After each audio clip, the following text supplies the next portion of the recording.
Muy buenos días a todos, bienvenidos a este webinario que organiza Daniel D'Alconso. Mi nombre es Antonio Marín, vicerrector de la Universidad del SEMA.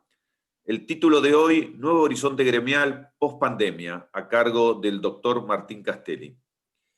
El doctor Castelli hará una exposición de unos 30 minutos y posteriormente entablaremos un diálogo con él. El público podrá hacer preguntas a través del icono Preguntas y Respuestas. Acerca del expositor, el doctor Martín Castelli es abogado de la Universidad de Buenos Aires, especialista en negociación individual y colectiva, consultor de empresas con vasta experiencia en relaciones laborales y estrategia organizacional. Ha escrito en la sección de actualidad sindical en el reporte mensual de la Fundación Esperanza. Ocupó cargos de dirección en Laboratorio Rux Ocefa, Ball Corporation, La Rosera Argentina y Salentine Argentina. Fue convocado como director en la obra social por el personal de dirección de empresas alimenticias, miembro paritario por la Cámara de Industriales de Productos Alimenticios y miembro titular en la COPAL y en la Unión Industrial de la Provincia de Buenos Aires. Martín, te cedo la palabra. Muchas gracias. Muchas gracias por la presentación. Bienvenidos a este espacio en el cual vamos a tratar de darles un aspecto, una mirada de la situación sociolaboral que ha quedado luego o que está quedando luego de esta pandemia que estamos sufriendo, y en especial en Argentina, con todas las vicisitudes que tenemos desde hace tantas décadas. En el mundo es algo totalmente notorio, público y notorio, los grandes estragos que ha producido esta pandemia, al punto que, según estimaciones del Banco Mundial, las economías altamente desarrolladas van a tener un estrépito cercano al 7%. Paralelamente con este estudio del Banco Mundial, la Universidad de Barcelona ha estimado que cerca del 25% de los puestos de trabajo en el mercado europeo han tenido algún tipo de impacto a causa de esta pandemia. Para tener en cuenta la magnitud de lo que estamos hablando, el 25% del mercado laboral europeo exceden los 70 millones de habitantes, de trabajadores.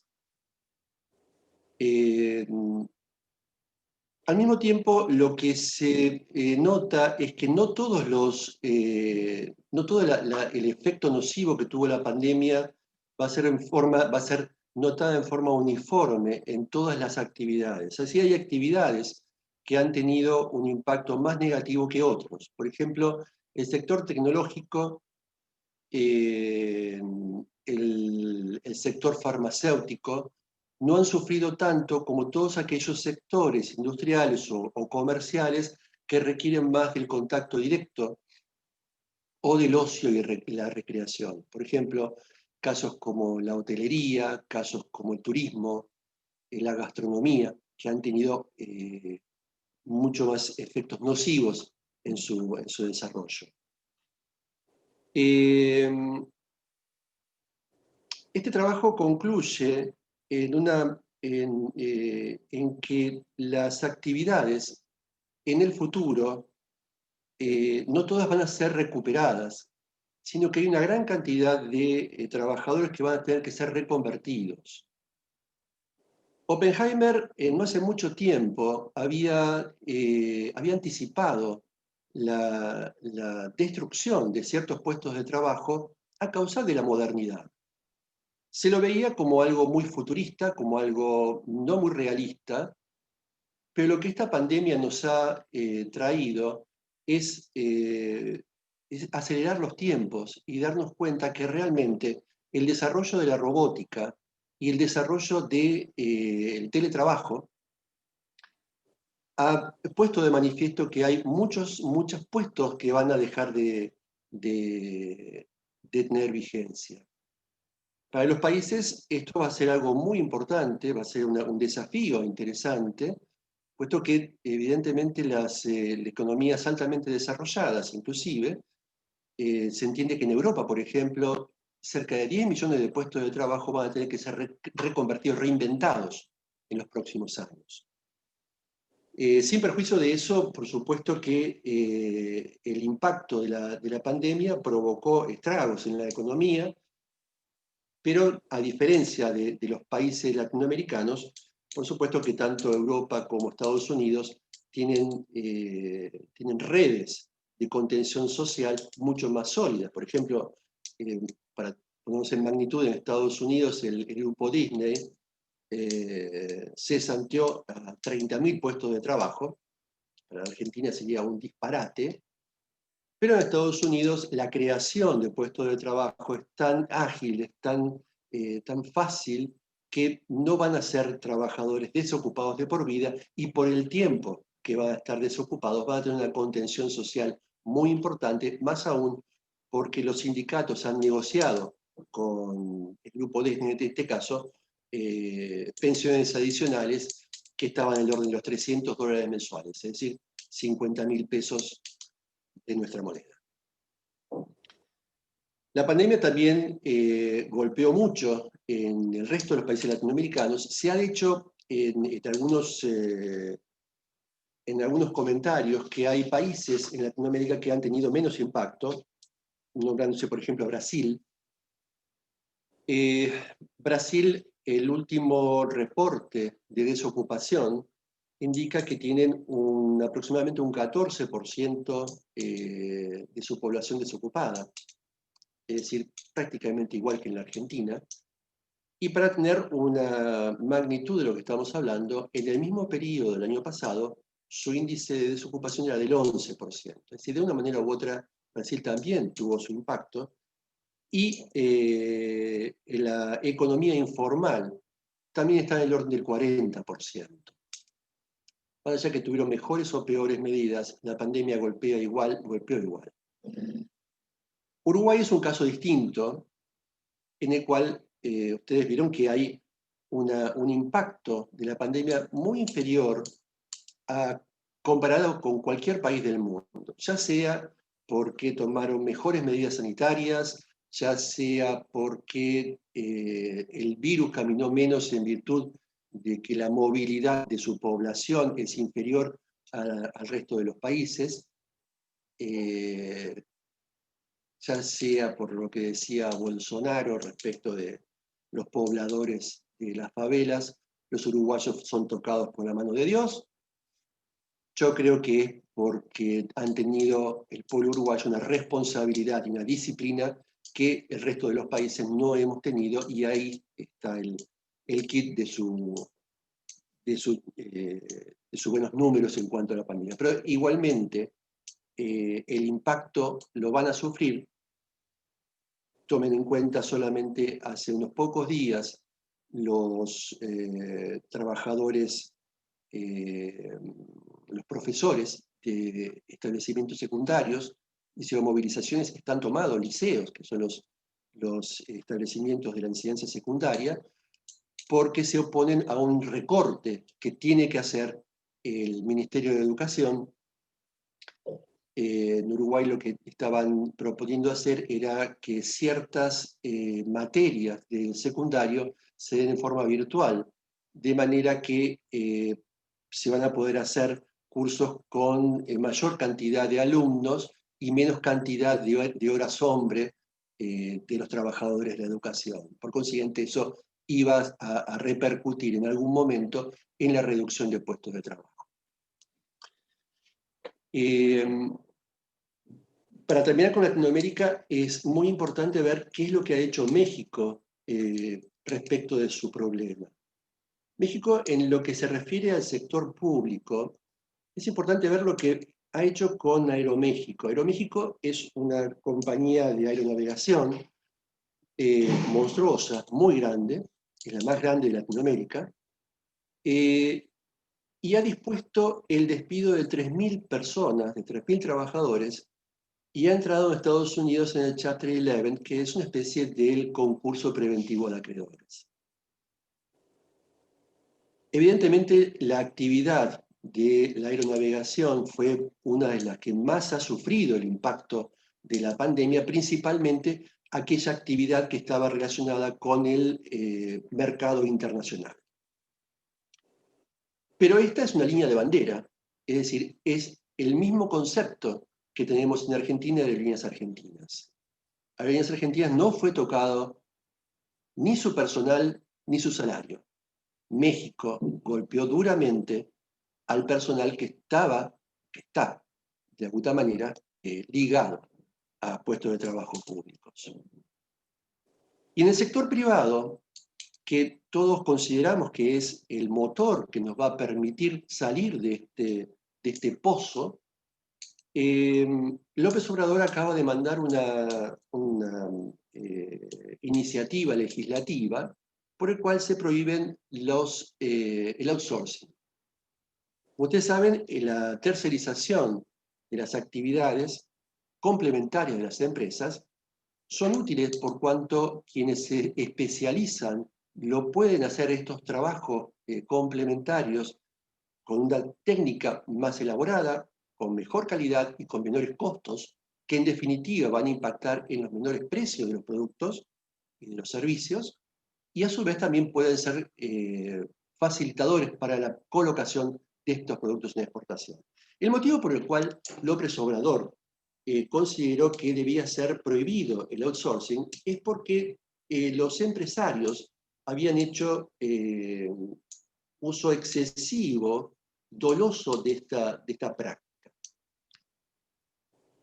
Evidentemente, si es una práctica buena, lo que tendría que haber hecho era mejorar los controles, pero se justificó diciendo que ya le había dado muchas oportunidades al empresariado y así todo, el empresario no había no había capitalizado esta herramienta y por consiguiente, no sé, su punto de vista fue dejar de utilizar esta herramienta y hay mucha gente que queda sin trabajo y mucha gente que va a tener que pagar mayores precios porque estas actividades van a tener que ser retomadas por los compañías.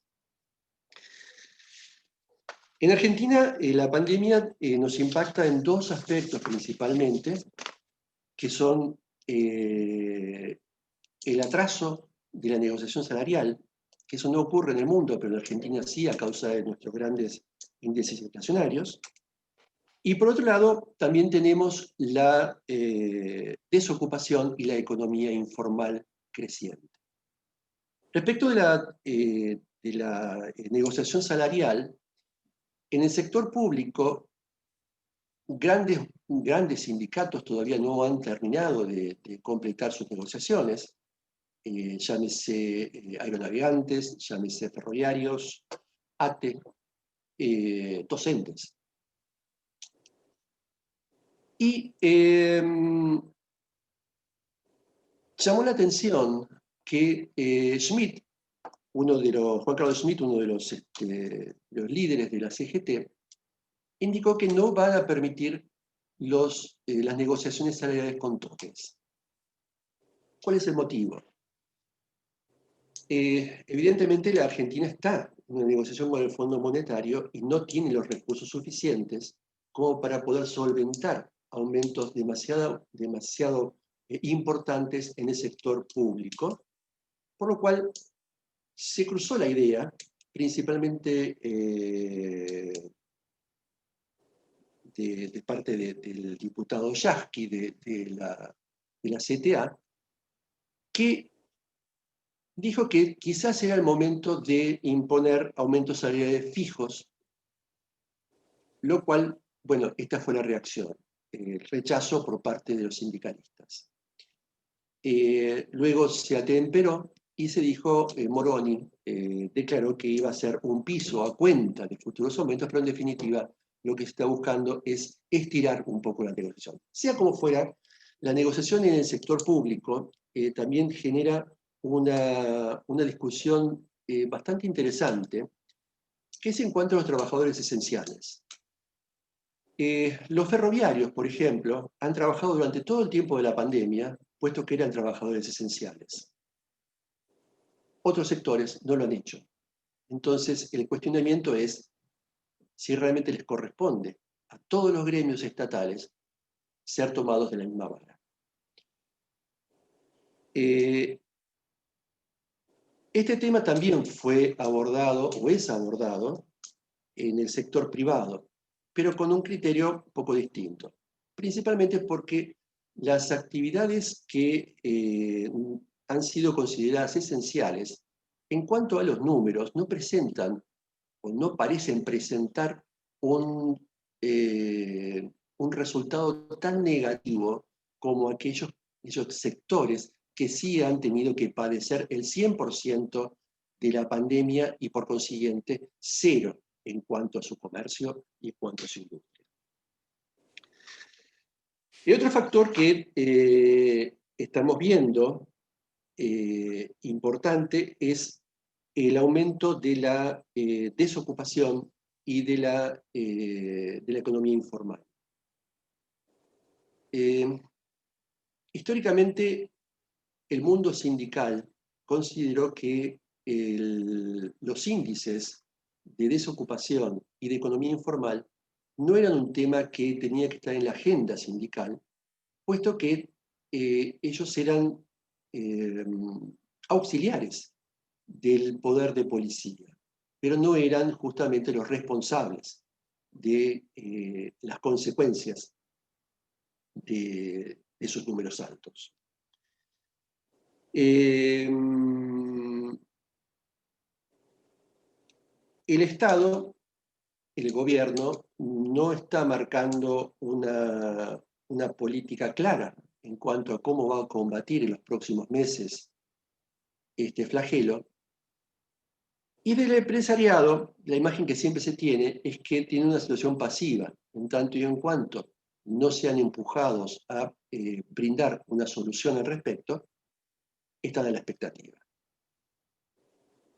Lamentablemente, no tenemos un horizonte muy claro cómo va a producirse en el futuro, cómo se va a desarrollar. Hay buenas noticias de parte, por ejemplo, de la entidad de fabricantes de autos, en el cual dice que la industria automotriz el año que viene va a fabricar 500.000 de unidades. Esto desde el punto de vista de lo que Argentina producía hace un par de años, es una pésima noticia porque Argentina llegaba a producir 1 millón de unidades. Pero si lo comparamos con el 250.000 que vamos a producir este año, no deja de ser una excelente noticia. Sin perjuicio de esto hay actividad, hay ciertos desarrollos que se están realizando muy importantes en colaboración con entidades universitarias. Hay un proyecto que se está haciendo entre la UBA y la CGE, en la cual se están desarrollando como si fueran una especie de observatorios de actividades o de oportunidades empresariales para luego ser traducidas o transferidas a compañías, a empresas que puedan llegar a explotarlas de manera de así poder crear puestos de trabajo, pero todavía está en una etapa de estudio. También la CAME está haciendo algo parecido respecto de las pymes para la exportación. En todo esto vemos cómo está conformándose la realidad sindical argentina. Daer dijo hace pocos días que la CGT no va a hacer ningún tipo de medida de fuerza contra el gobierno. ¿Por qué lo dijo? Porque considera que la CGT forma parte del gobierno, no es aliada, sino que es parte del gobierno. Entonces hay un poco al cruce de lo que ha dicho, lo que se ha manifestado en un documento que emitió la CGT después de una reunión que tuvo con el presidente.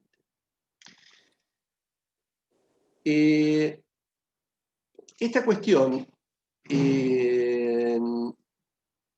es importante verla porque después vamos a desarrollar un punto que es la independencia que tiene la central obrera respecto del gobierno Y en ese caso, ¿hasta qué punto tiene una identidad su defensa al trabajador?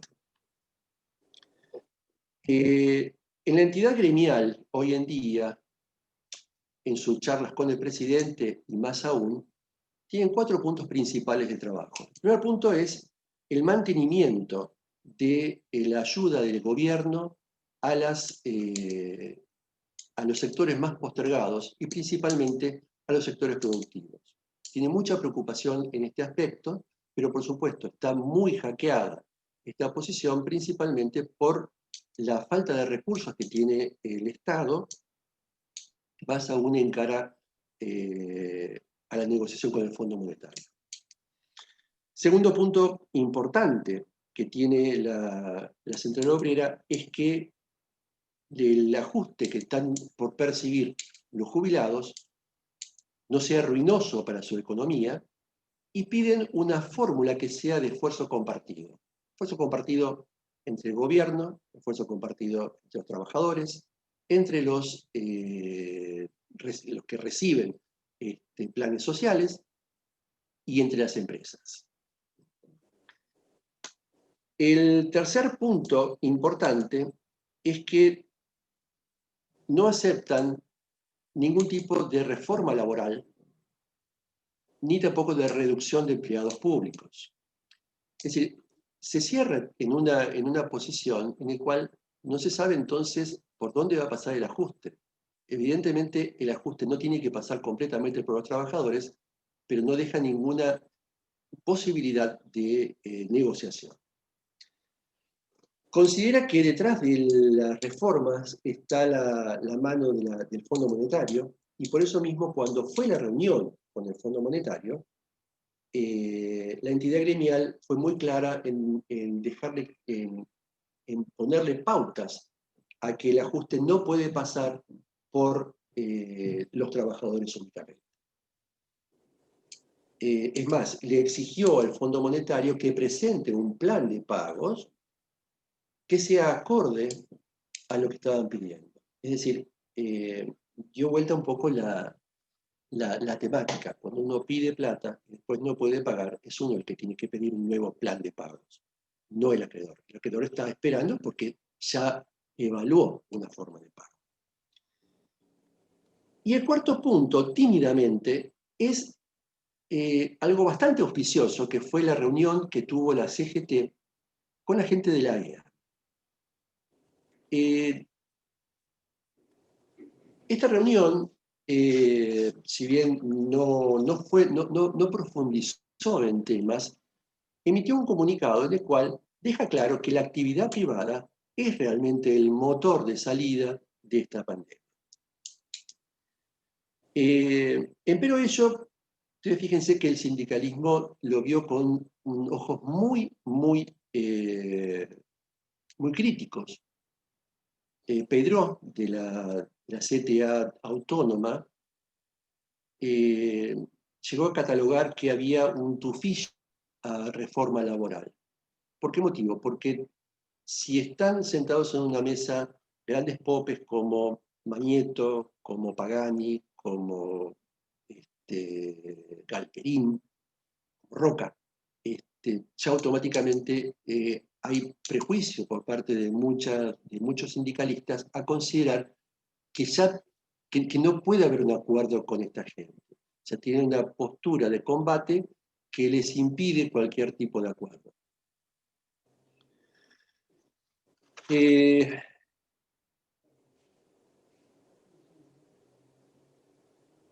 En cuanto a esto, me gustaría recomendarles, hay un libro muy interesante que ha aparecido últimamente, de Pablo Maradei, que se llama Evolución Sindical, el cual es muy interesante porque muestra cómo se ve el mundo sindical por dentro. No hay muchas obras de este tipo. Generalmente hay obras hechas por terceros que hablan del mundo sindical, pero esto es muy interesante porque habla de adentro hacia afuera. Para la opinión pública argentina, ¿cómo ve el sindicalismo hasta hoy? Lo ve como una máquina muy grande, monstruosa, que atrasa 60, 70 años, que está mezclada muchas veces en cuestiones de corrupción muy grandes y muy torpes. En los medios de comunicación siempre está ligado a cortes de calles, a tomas o bloqueos de empresas, a ser parte del cotillón político. Siempre que hay un acto político peronista, es quienes tocan el bombo, el platillo, tiran petardos. Pero se le echa en cara que hasta el día de hoy este sindicalismo no tuvo un desarrollo de una agenda propia. Siempre se manejó con una agenda ajena. Por ejemplo, nunca ha hecho un plan, nunca se ha presentado un plan respecto del medio ambiente, respecto de la protección de los más desprotegidos, respecto de la promoción, como decíamos recién, de puestos de trabajo. No ha habido una agenda propia. Esta falta de agenda propia es lo que justamente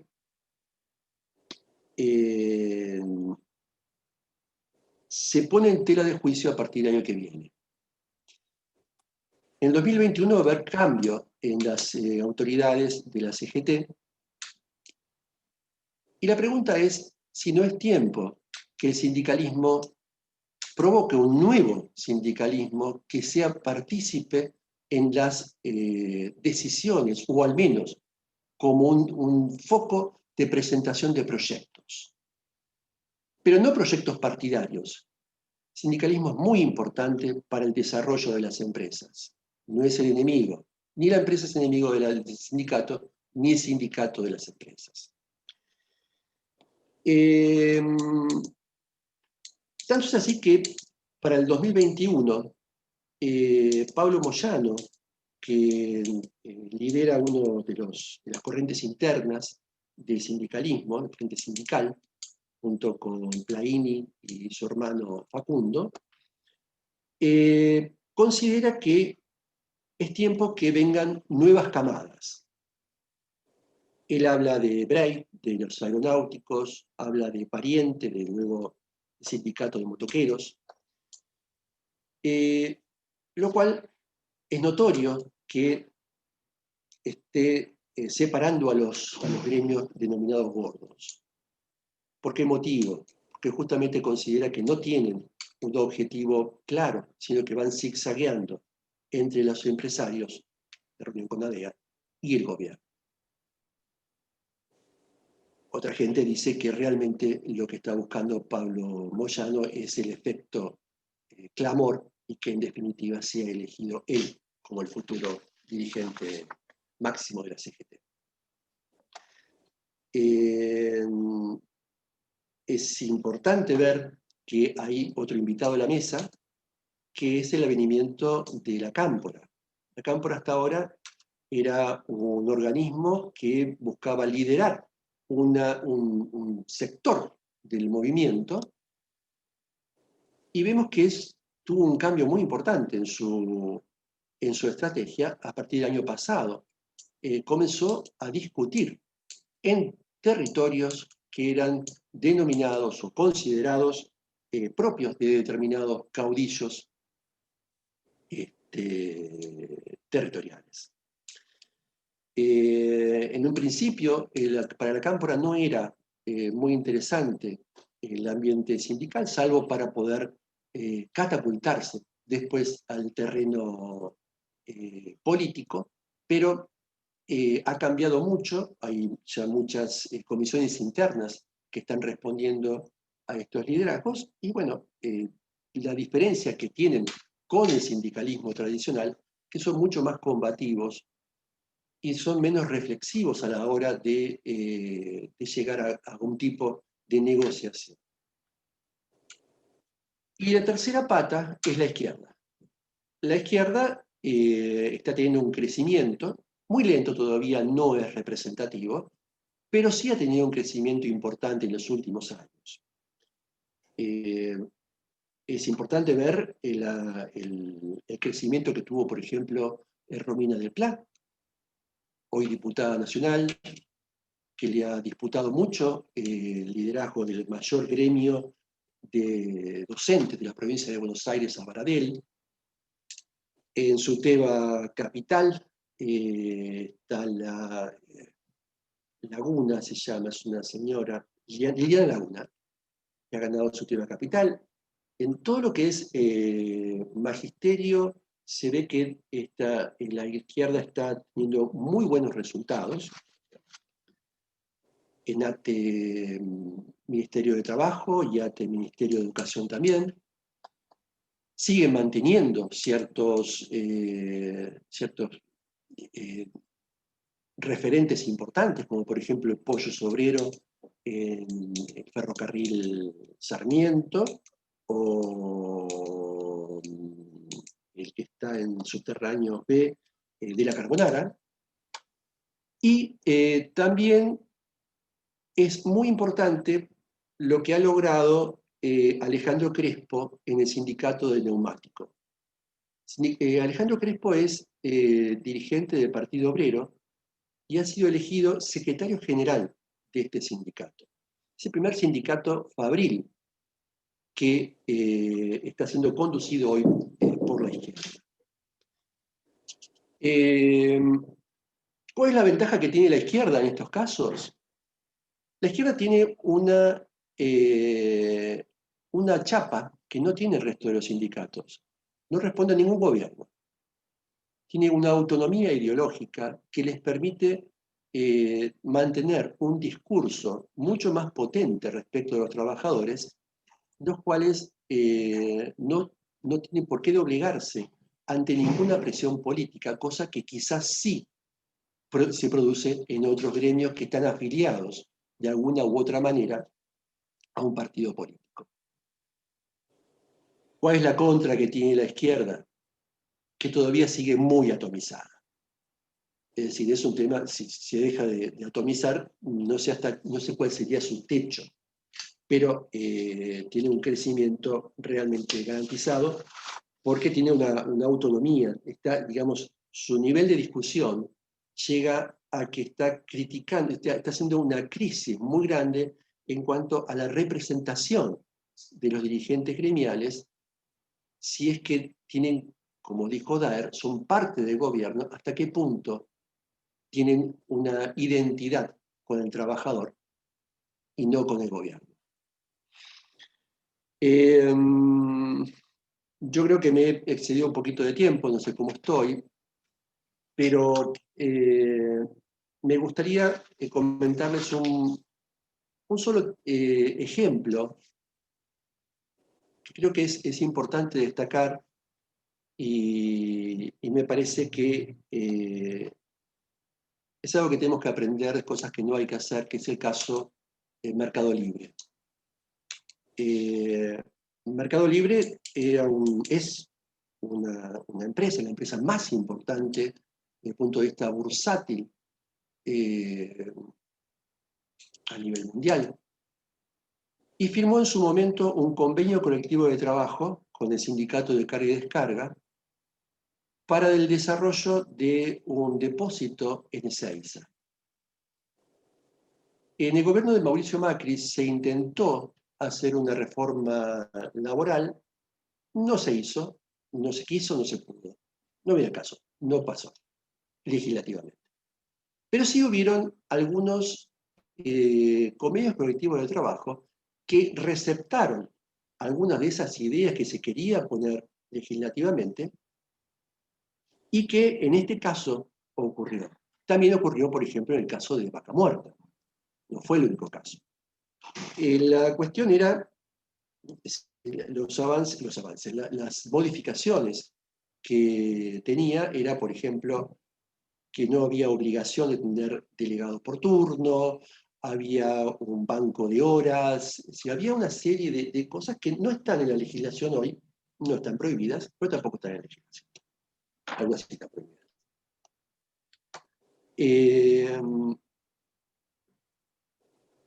La cuestión es que después de un año de trabajo, el sindicato pasó a tener 1000 personas, de 100 a 1000. Los trabajadores, que el gremio de camioneros consideraba que tenían que estar tan mal encuadrados, que tenían que estar encuadrados en su sindicato, ganan más de 20.000 pesos de diferencia respecto a la misma categoría en camioneros. Tienen garantizado un bonus. Cuando fue el momento de la pandemia, fueron $500 per cápita. Es decir, pueden tener contras, tenían muchas ventajas. El sindicato de camioneros en un principio lo que hizo fue lo que tenía que hacer. Consideró que estaban mal encuadrados y denunció el encuadramiento por las vías que corresponden. Al mismo tiempo que, como estuvo homologado por el Ministerio de Trabajo a cargo de Dante Sica en aquel momento, también presentó una denuncia al juzgado federal por incumplimiento de los deberes.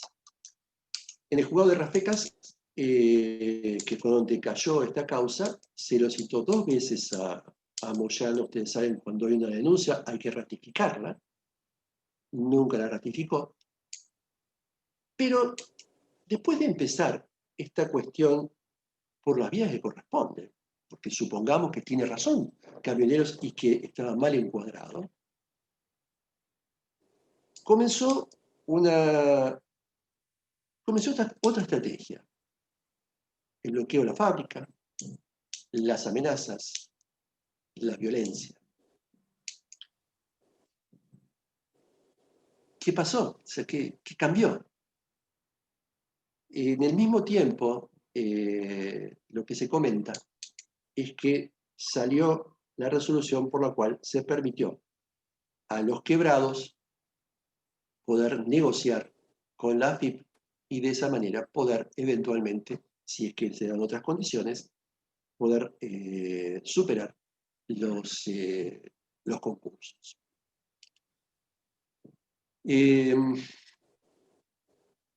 En otras palabras, Cristóbal López se presentó para comprar la empresa OCA. Ustedes saben que la empresa OCA, hasta el día de hoy, está siendo administrada por el Estado con la colaboración del sindicato.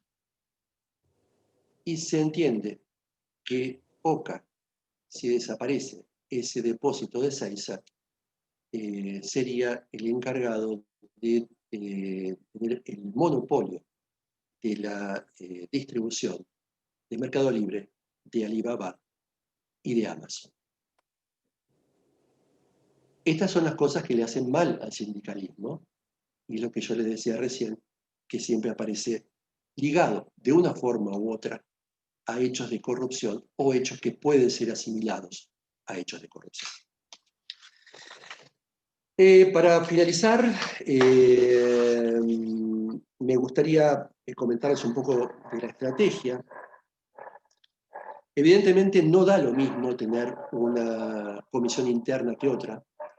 Evidentemente no da lo mismo tener un sindicato que otro.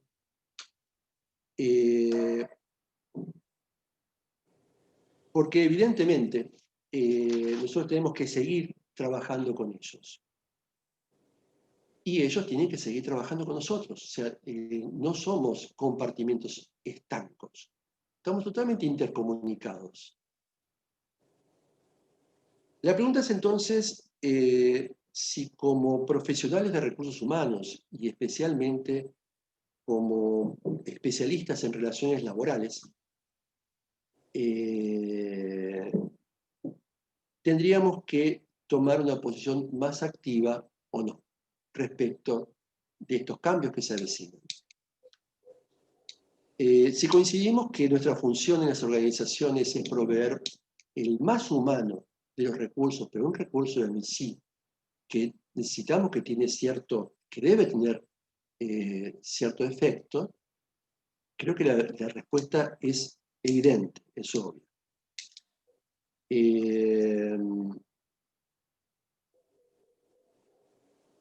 Estamos ante personas las cuales merecen todo nuestro respeto y toda nuestra consideración. Pero también sabemos que hay veces que se combaten a entidades gremiales y que no debería ser tan dura la postura. Espero haberles dado el mensaje que estaban esperando y de mi parte es lo que tenía que comentarles. Quedo a su disposición por si tienen alguna pregunta al respecto. Excelente exposición, Martín. Muchísimas gracias. Le cedo la palabra para la primera pregunta a Daniel D'Alconso y repito, preguntas las podemos hacer a través del icono preguntas y respuestas. Daniel. ¿Qué tal? Buenos días. Martín, ¿me escuchas bien? Perfecto. Martín, ¿Cómo te va, Daniel? ¿qué tal? Buen día, ¿cómo estás? Escucho perfecto, Daniel. Bien, la pregunta es, hoy los sindicatos, históricamente, hasta hoy, ¿no necesitarían para una acción capacitarse para la situación actual de Argentina? Que puedan hablar de igual a igual con el referente enfrente de recursos humanos?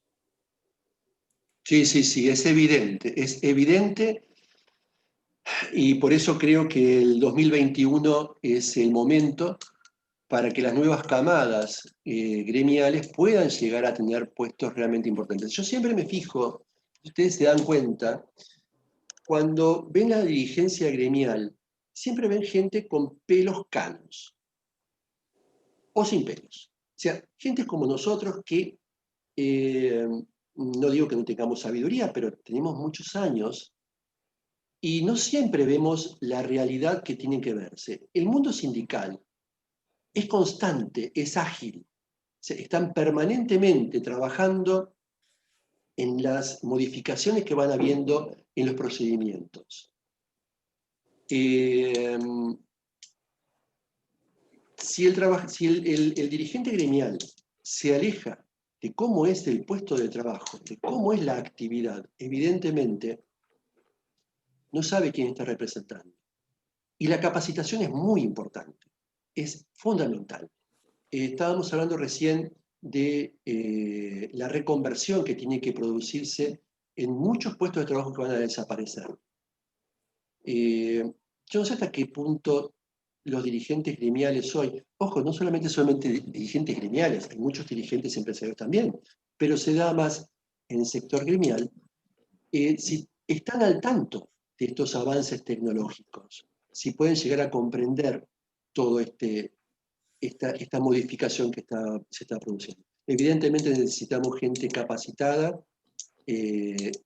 necesitamos universitarios en las conducciones sindicales, ya tanto sea o bien en los cuadros directivos o bien en cuadros consultivos, pero sí necesitamos gente más capacitada, sin duda. Gracias. Voy a empezar con las preguntas del público. Acá Ramiro Pelayo pregunta, ¿cómo crees que va a evolucionar o transitar el 2021 el sindicato de petróleo y gas?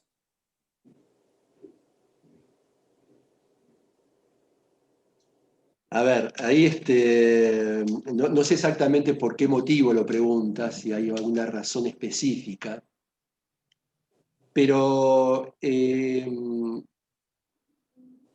lamentablemente hasta el día de hoy el gobierno no nos ha dado realmente, honestamente, una línea muy clara de hacia dónde está yendo. Está haciendo lo mejor que puede, pero evidentemente las cosas deben ser muy complicadas y lo que hoy es verde, mañana ya parece que no es tan verde y ya pasado ya es azul. No es una crítica política, no lo tomen como tal, no quiero ponerme en esa posición, pero sí evidentemente es algo que no tenemos muy en claro. Yo creo que toda la actividad económica en Argentina el año que viene, quizás el otro, va a recuperarse. Yo no tengo dudas. En Argentina la robótica no va a llegar es muy difícil por una cuestión de costos, pero sí va a llegar el teletrabajo, eso sin duda. Si el teletrabajo ya ha llegado, inclusive. Y yo no creo que vuelva atrás. Por eso, no sé si exactamente el año que viene, pero en un par de años, la actividad, en términos generales, va a volver con estas modificaciones.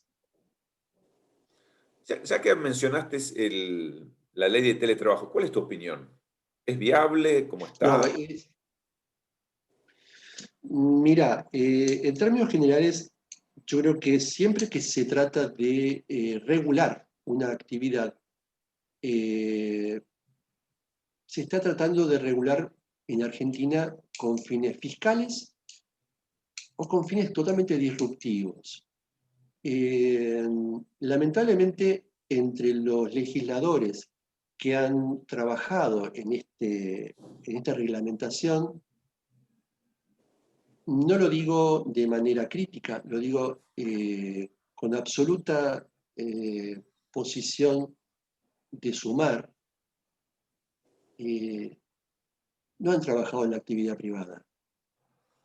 Y no creo que sea bueno. Lo que me parece es que cuando la actividad se regula de forma tal que impide el trabajo, lo que se está provocando únicamente es que haya economía informal. Lo que tenemos que buscar es que la economía informal se vuelva formal, Claro. pero no atacándola y encasillándola, buscándole realmente los cauces, buscándole realmente el por qué motivo están. Eh, el- el- el- la idea que tiene el sindicato del empresario, yo coincido en gran parte. El empresario en general tiene una posición pasiva, es decir, en términos generales no busca eludir la ley, no lo busca eludir, porque si realmente fuera una persona que tiene interés en ser ilegal, no pondría el dinero a trabajar en una actividad, eh, lo pondría a trabajar en el sistema financiero, que no tiene riesgos y gana mucho más. Si realmente quiere ponerlo en actividades productivas, porque realmente quiere trabajar, no quiere eludir.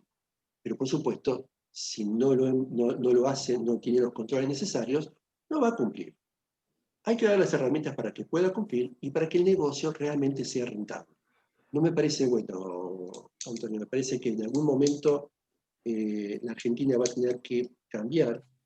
Principalmente, yo me acuerdo, claro, peinamos canas, eh, Carlos Menem en su momento, más allá de toda discusión que podamos tener, tenía un problema de desocupación muy grande en aquel momento y creó una serie de contratos que se denominaron contratos basura, pero que dieron trabajo a muchísima gente.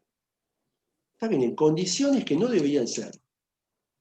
Pero la pregunta es esa, ¿queremos gente que esté trabajando en condiciones que no deben ser o gente que no esté trabajando? Tiene que haber un punto medio, Antonio. Claro.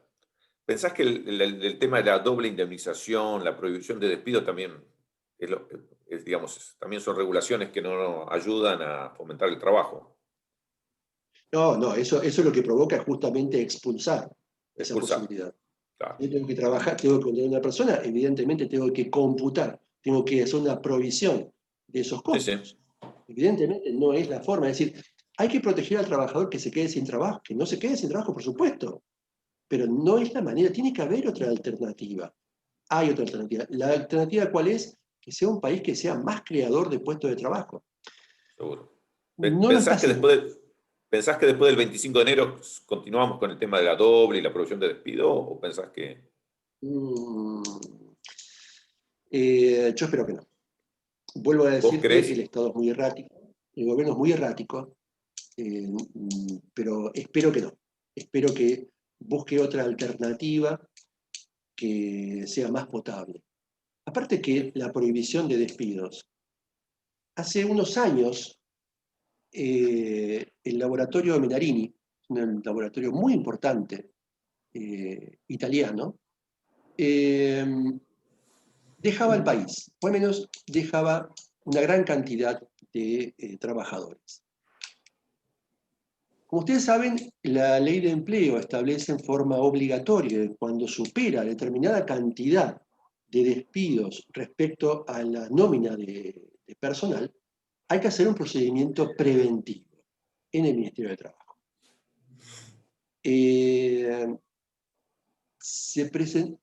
Evidentemente superó la cantidad de gente que estaba permitido, se lo citó del Ministerio. Menarini lo que hizo es, presentó quiebra. El trabajador, en definitiva, lo cobró. Perfecto. ¿Cuál fue la solución? Vamos a las preguntas del público. Guillermo dice, no me quedó claro si el doctor Castelli consideró un error de parte de Mercado Libre haber acordado un convenio colectivo de trabajo empresa con carga y descarga. No es que sea un error. Me parece que hubo un error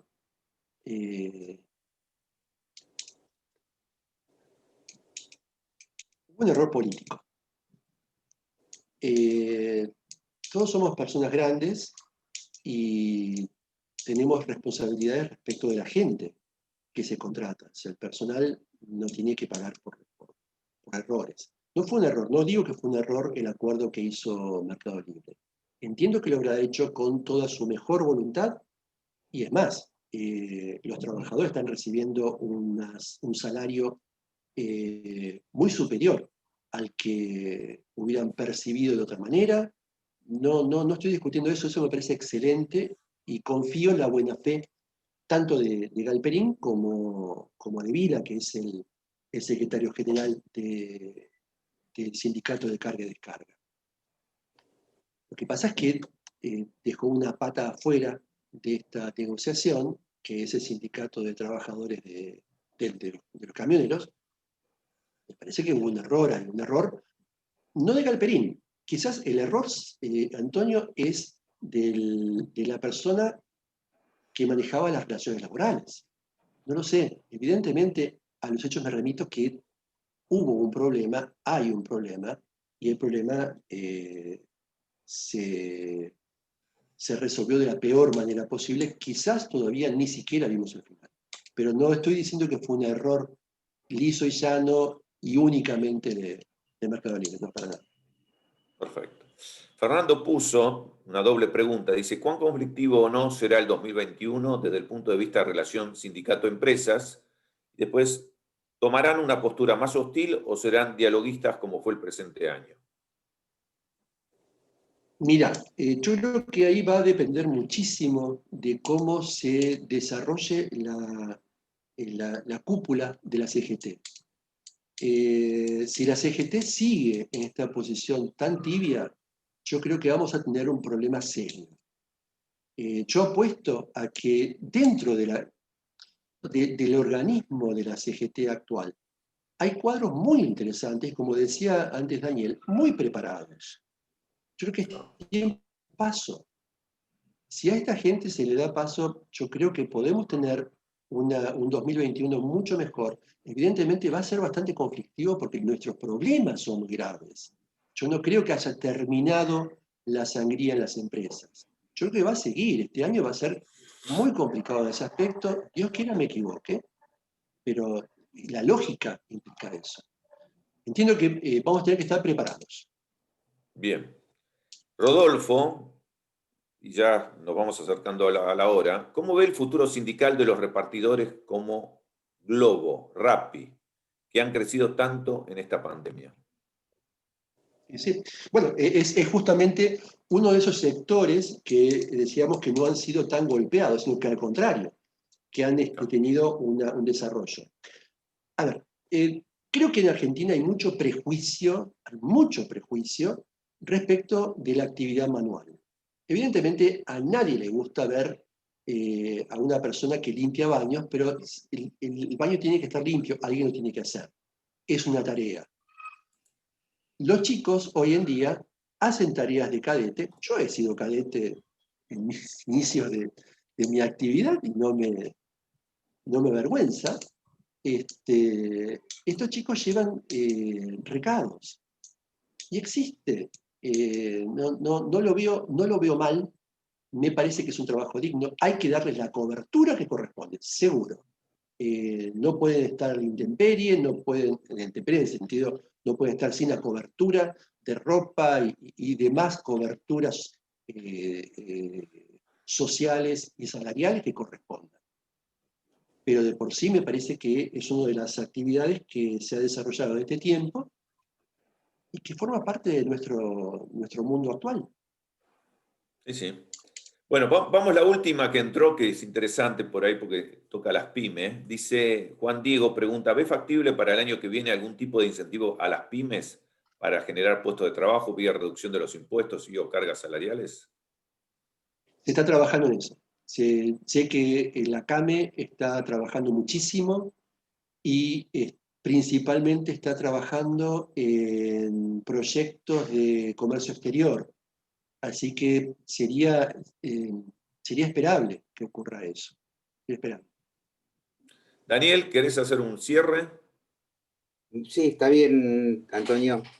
Bueno, le doy las gracias a los dos, les doy las gracias a Agustina por haber proyectado todo y les deseo que tengamos unas buenas fiestas y por favor, cuídense. Gracias por Bien. todo. Bueno, ahora sí, Martín, generalmente nosotros terminamos con un mensaje por parte del expositor, si querés dedicarnos a algo para ya despedirnos. Sí, vos sabés que el otro día estaba escuchando, lamentablemente no es algo mío, sino que he robado, pero me dejó muy marcado. Una persona decía que en los próximos 6 años, para dar un margen de tiempo importante, la Argentina debería producir 4 millones de puestos de trabajo. ¿Por qué 4 millones? Porque tenemos hoy 2 millones de puestos de trabajo, millones de desocupados, mejor dicho. Porque en 6 años se van a incorporar al mercado laboral 1,5 millones de personas más. Todos los años se incorporan 250.000 personas. Y al mismo tiempo tenemos que entender que la actividad pública debería ser de alguna manera alivianada y ofrecerle a buena cantidad de empleados públicos trabajos de calidad en la administración, en la gestión privada. Supongamos 500.000. De esa manera llegamos a los 4 millones. Es decir, si tenemos que formar 4 millones en 6 años, significa que tendríamos que generar a partir de mañana 1.800 puestos de trabajo por día y por 6 años. Es decir, tendríamos que fabricar una YPF por semana. Tenemos que trabajar, son 50 YPF por año. Tendríamos que tener en esa cantidad de tiempo 300 YPFs. Es tremendo, es muy difícil de poder imaginar. Pero lo que tendríamos que tener en cuenta, lo que tendríamos que pensar todos los días, nosotros, los legisladores, los políticos, dirigentes de empresas, todos, es si lo que estamos haciendo va en esa dirección o seguimos equivocándonos en el diagnóstico y en el tratamiento. Solamente eso. Lo demás, también les agradezco mucho el tiempo que me han aguantado y así como decía Daniel, les deseo la mejor de las fiestas en compañía de los suyos y que tengamos un año bueno, por favor. Excelente, Martín. Muchísimas gracias. Muchas gracias, Daniel. Y bueno, y hasta la próxima. Hasta luego. Hasta luego. Hasta luego.